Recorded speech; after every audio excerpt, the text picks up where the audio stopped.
사랑하는 형제자매 여러분, 우리 하나님 앞에 모였습니다. 마음 정돈하고 우리 하나님 앞에 예배 드리겠습니다. 다 같이 사도신경으로 우리의 신앙을 고백합니다. 전능하사 천지를 만드신 하나님 아버지를 내가 믿사오며 그 아들 우리 주 예수 그리스도를 믿사오니 이는 성령으로 잉태하사 동정녀 마리아에게 하시고 본디오 빌라도에게 권능을 받으사 십자가에 못 박혀 죽으시고 장사한 지 사흘 만에 죽은 자 가운데서 다시 살아나시며 오르사 전능하신 하나님 편에 앉아 계시다가 저희로서 산자와 죽은 자를 심판하러 오시리라. 성령을 믿사오며 거룩한 공예와 성도가 서로 교통하는 것과 죄를 사하여 주시는 것과 몸이 담는 것과 영원히 사는 것을 믿사옵나이다. 아멘. 살아계신 아버지 하나님, 우리는 아무 공로가 없지만 예수님의 공로 의지에서 하나님 앞에 당당하게 나아왔습니다. 이 시간에 우리가 드리는 예배를 기뻐 받아 주시옵소서. 뿐만 아니라 주의 말씀 속에서 위로와 안식을 얻게 하시고 세상을 승리하며 살아갈 수 있는 능력을 덧입는 시간 되게 하여 주옵소서. 우리의 각자의 귀에 주의 음성을 친히 들려 주옵소서. 우리가 듣고 순종하겠습니다. 감사드리며 살아계신 예수님의 이름 받들어 기도하옵나이다. 아멘. 찬양하시죠. 주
오늘 같이 함께 나눌 하나님 말씀은 사도행전 8장 1절 1절 되겠습니다.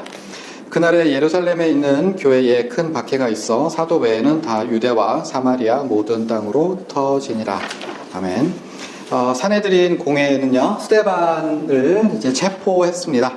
그리고 스데반을 가운데 이렇게 딱 세워놓고 70명의 공회의원들, 사내들인 공회의원이 그래, 네가 한번 변론을 해보거라. 그래가지고 이제 스데반에게 말을 할 변론의 기회가 주어졌는데, 이 공의 앞에서 스데반은 이를 어금니를 꽉 물었습니다. 그리고 이제 엄청난 독설로 설교를 했어요. 그래서 공회의원들, 상류층 종교 지도자들이 평생 동안 자랑스러워하고 이것이야말로 나의 자랑이지, 가장 중요하다라고 생각했던 모든 프라이드, 자긍심들을 완전히 잘못된 것이고 거짓이고, 오히려 그거에 너희의 부끄러움이고 크게 회개해야 될 일이다라는 걸 이제 증명해냈습니다. 사람마다 긁히는 시점이 있죠. 긁히는 시점 있잖아요. 어떤 사람은 학력에 긁히고, 어떤 사람은 재산에 긁히고, 어떤 사람은 외모에 긁히고, 뭐 이렇게 긁히는 부위가 있는데, 스데반은요, 공회 의원들이 가장 괴로워하고 가장 상처가 되고 가장 고통스러운 말을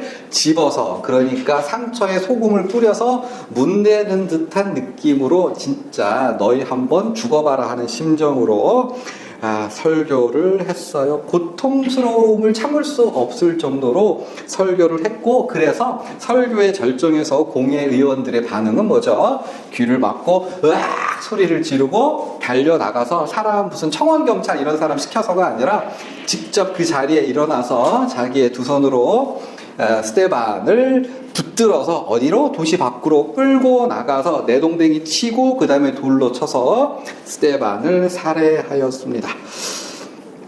그리고 이렇게 스데반의 설교와 스데반의 순교를 계기로 해서 이제 예루살렘 교회에 예수님을 믿는 성도들의 모임은 아주 극심한 핍박을 받게 됩니다. 사실은 이 스데반 사건이 있기 전에 유대의 종교 지도자들, 예루살렘의 종교 지도자들은요, 고민을 해요. 어떻게 할까? 딱 정하지 못하고 체포를 해야 돼? 혼을 내야 돼? 그냥 내버려둬야 돼? 이거 문제 있는 거 아닌가? 괜찮은 건가? 약간 막 이렇게 이제 헷갈려 하면서 주저주저 하는 모습을 보이다가 스데반의 설교를 들은 이후에 이 예수 믿는 사람들은 도저히 살려둬서는 안 된다. 교회를 잔멸해야 된다. 이 땅에서 완전히 없애버려야 된다라고 하는 판단을 내리고 조직적이고 공식적이고 본격적으로 교회를 완전히 이제 핍박하기에 이르게 된 거죠. 여기까지 굉장히 쉽죠? 아주 간단합니다. 스데반은 종교 지도자들이 용납할 수 없는 설교를 했고, 그래서 이제 순교를 했고, 그 교회는 아주 극심한 핍박이 시작되었습니다. 이것이 8장과 9장 첫머리의 내용 되겠습니다. 제가 이제 이 본문을 읽을 때 의문이 있었어요. 뭐냐 하면, 스데반은 왜 굳이 조금 좋은 말로 할 수 있잖아요. 여러분들이 신앙생활 열심히 하는 거 아는데, 잘 생각해 보시면 그게 아니라 예수님을 믿어야 됩니다. 사람의 능력으로, 행동으로, 지식으로 되는 게 아닙니다. 자, 이제 우리 예수 한번 같이 믿어봅시다. 좋잖아요. 뭐 이렇게 좋은 말로 할 수 있지 않았을까? 혹시 그런 생각 안 드세요? 차라리 그냥 좋은 말로 좀 했으면 좋은 게 좋은 거라고. 그죠? 예루살렘의 이제 성전에서 이제 그 기존의 제사 같은 그런 율법주의도 좀 있고, 예수 믿는 사람들의 또 이렇게 복음의 무리들도 있고, 같이 공존해 가는 방향으로 좀 했으면 어떨까. 굳이 왜 스데반은 극단적으로 듣기 싫은 말을 그렇게 해서 종교 지도자들의 속을 뒤집어 놓았고, 그들이 그렇게 할 수밖에 없었던 그런 극단적인 형태, 그게 막 긁어부스러 만든 거 아니냐, 이런 생각이 들 수 있지 않습니까? 왜 그렇게까지 스데반은 설교를 해야만 했을까? 당연히 이유가 있습니다.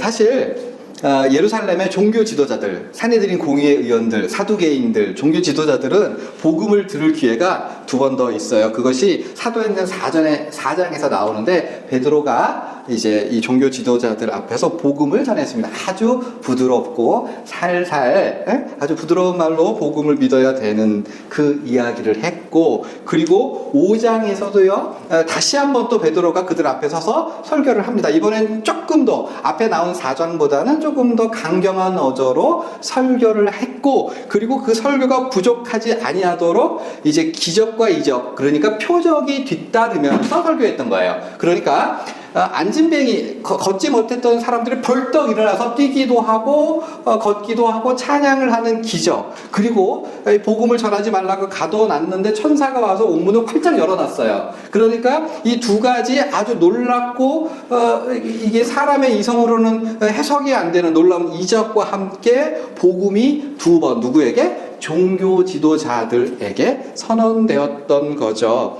그러니까 이렇게 복음이 증거되었음에도 불구하고 예루살렘의 기존의 종교를 대표하는 백성들의 대표인 이제 제사장들과 사두개인들, 종교 지도자들은 복음을 거절했어요. 왜 거절했죠? 이미 예수 없이 평안하고 즐겁고 그리고 평안을, 권력을 누리고 있는 상태이기 때문에 예수 없는 세상이 더 좋다. 우리는 예수님의 속죄 사역, 구원의 사역이 필요 없다는 것을 공식적으로 선언했던 거죠. 하나님께서는 이제 그들을 버리시고 이방의 복음을 선포할 수 있었지만 공식적으로 오피셜하게 하나님께서는 저들에게 한 번 더, 그리고 마지막 기회를 주신 거죠. 공식적으로 이제는 너희는 아니다, 이제 하나님께서는 새로운 길을 열어가신다라고 하는 의미에서 아주 공적인 자리에서 그것을 판단하시려고 하는 까닭에 사람의 눈으로 보기에는 스데반을 잡아놓고 거기에서 우리가 너를 심판할 거야, 이제 진술해보거라 했었던 자리를, 그러니까 다른 시각으로 보니까 오히려 하나님께서 예루살렘 그리고 온 유대의 종교 지도자들을 공의회에 소집되게 하시고 마지막으로 너희에게 기회를 줄 테니 이제 너희가 어떻게 하는지를 내가 보겠다. 누가? 하나님께서. 그러니까 예루살렘 공의회는 사람의 눈으로 보기에는 스데반을 심판정에 세우는 거지만 하늘 위에 계신 하나님께서, 예수님께서 하나님의 우편에 서신 상태에서 공의회를 진행한 거죠. 자, 이제 마지막으로 스데반은 저들의 죄를 신랄하게 하나님 앞에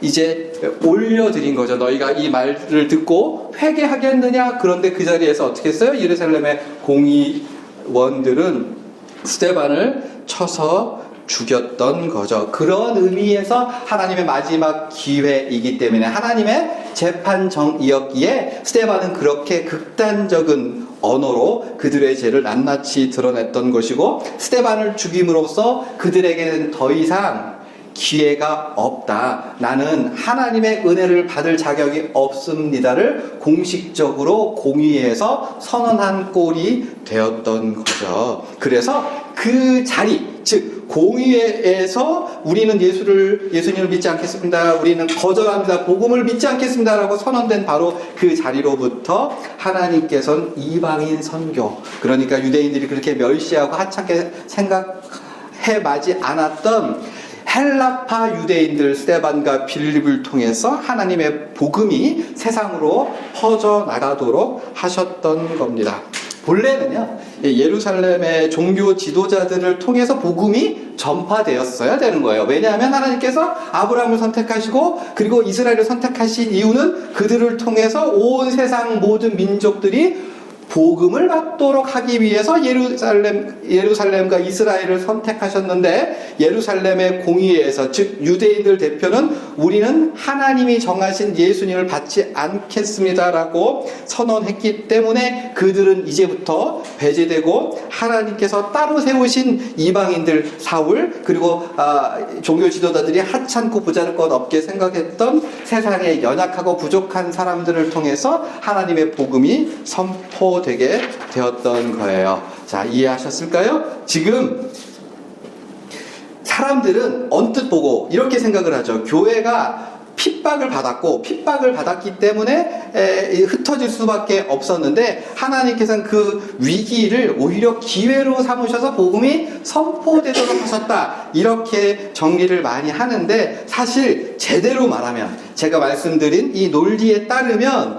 지금 뭐냐 하면 처음부터 끝까지 모든 것이 다 하나님의 인도하심, 주장하심, 주관하심, 인간의 역사는 선과 악이 싸워서 이렇게 되어지는 것이 아니라 모든 것이 하나님의 다스림과 섭리 안에 있었음을 우리에게 보여주고 있는 거예요. 악의 세력이 강해서 종교 지도자들이 지금 강해가지고 예루살렘의 종교 지도자들이 베드로를 협박하고 때리고 스데반을 끌고 가서 죽이고 뭐 그런 것이 그들의 능력이나 힘이나 그들의 뜻대로 되어진 것이 아니라 오히려 그들 자신이 하나님의 심판이 맞다고 인정하고 하나님의 뜻을 이루는 과정이 되었다는 거죠. 교회가 연약하고 부족해서 그들에게 두들겨 맞고 채찍을 맞거나 아니면 이제 붙들려 가거나 어쩔 수 없이 딴 곳으로 가야만 했었던 그런 피동적이고 수동적인 역사가 아니라 이미 그 자체는 하나님의 보이지 않는 섭리와 뜻과 주장대로 되어져 갔다는 사실을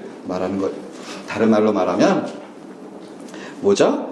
우리가 살아가는 모든 삶의 과정은 한 뼘의 여유도 없이 다 하나님의 다스리심, 인도하심에 따라 이루어진다. 조금 철학적으로 말하면 사람들은 어떻게 얘기하냐면 이 세상은 악과 선이 변증법적으로 진행해 나간다 이렇게 말을 하는데요. 뭐냐면 선이 있고 악이 있는데 선과 악이 부딪혀서 서로에게 영향을 줘서 그 역사가 엎치락 뒤치락 막 이렇게 마치 만이교에서 이 세상은 선과 악이 대결하는 그 대결의 장 에레나라고 이렇게 보지만 그러나 기독교 철학은 절대 그렇게 보지 않아요.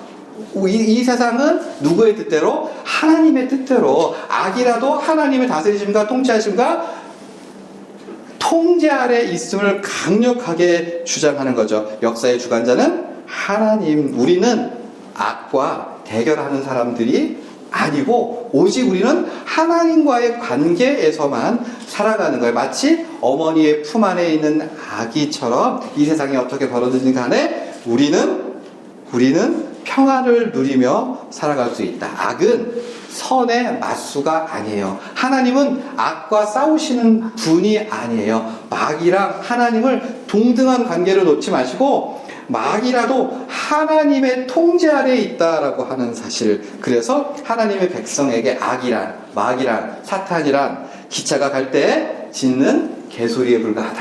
이렇게 정리를 하실 수 있어요. 설교 정리합니다. 사도행전은요. 전적으로 모든 것이 완전히 치밀하게 하나님의 뜻, 하나님의 계획, 하나님의 섭리가 이루어진다라고 하는 사실을 보여주고 있어요. 온 유대와 사마리아와 땅끝까지 하나님의 복음이 선포되는 과정은 하나님께서 필요할 때마다 모든 것을 공급해 주시고 앞서 사람이 생각하고 계획하고 예기치 못했던 것들 모든 우연과 같은 사건들이 다 합해져서 슈퍼컴퓨터라도 이제 정리해낼 수 없는 인간의 역사가 하나님의 뜻대로 나는 내 역할을 했을 뿐인데 때로는 맞기도 하고 채찍질에 맞기도 하고 수욕을 당하기도 고통을 당하기도 하고 갑자기 뭐 좋은 일이 있기도 하는데 그 모든 것이 다 합쳐서 보니까 결국 뭐가 됐다? 하나님의 뜻대로 이루어졌다. 베드로는 처음에 예수님의 말씀하신 의미 그리고 오순절날 성령이 임해서 모든 사람들이 각 이방의 말들을 다 말했을 때 드러났던 신학적인 의미를 다 파악하지 못했어요. 그런데 그냥 그 자리에서 자기가 아는 대로 할 수 있는 것만 딱 하다 보니까 결국 모든 것이 하나님의 뜻대로 이루어졌다. 우리에게는 때로는 마음에 들지 않거나 이해할 수 없거나 고통스럽거나 아프거나 괴로운 일들도 있을 수 있지만 우리가 살아가는 이 모든 역사는 누구의 역사? 하나님의 역사. 마귀는 우리를 만지지도 건들지도 영향을 미칠 수도 없다. 결국 이 땅에서 잠깐 우리가 패배하는 것 같고 밀려가는 것 같고 힘을 못 쓰는 것 같지만 걱정하지 마시라. 뭐가 이루어져? 하나님의 뜻은 결국은 이루어지고 만다라고 하는 것. 그래서 사랑하는 여러분, 우리 인간의 생사 화복은 누구의 뜻대로? 하나님의 뜻대로 이루어짐을 믿으시고, 그래요 하나님의 뜻이 이루어지고 있습니다. 이거 좀 마음에 안 드는데요, 결국 우리가 보지 못하는 하나님 뜻이 있으신가 봅니다. 저는 기다리겠습니다. 그런 마음의 자세로, 아멘으로 우리의 인생을 살아갈 수 있는 저와 되기를 바랍니다. 아멘. 기도하시죠.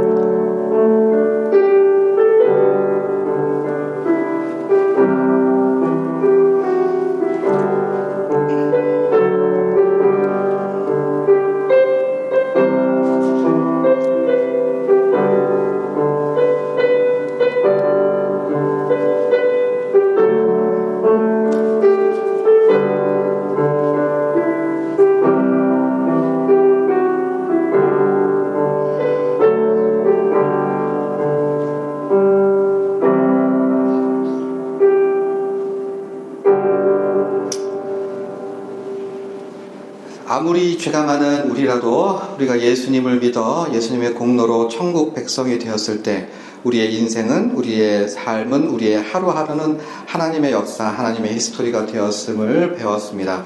우리가 이 같은 사실을 잊지 아니하게 하시고 우리의 삶은 하나님의 완전한 통제에 있음을 믿고 주님의 은혜를 기다리며 감사하며 살아갈 수 있는 우리 모두가 되어지도록 주님 우리의 믿음을 붙들어 주옵소서. 감사드리며 살아계신 예수님의 이름 받들어 기도하옵나이다. 아멘. 하늘에 계신 우리 아버지여, 이름이 거룩히 여김을 받으시오며 나라가 임하시오며 뜻이 하늘에서 이루어진 것 같이 땅에서도 이루어지이다. 오늘 우리에게 일용할 양식을 주시옵고 우리가 우리에게 죄 지은 자를 사하여 준 것 같이 우리의 죄를 사하여 주시옵고 우리를 시험에 들게 하지 마시옵고 다만 악에서 구하시옵소서. 나라와 권세와 영광이 아버지께 영원히 쌓옵나이다. 아멘.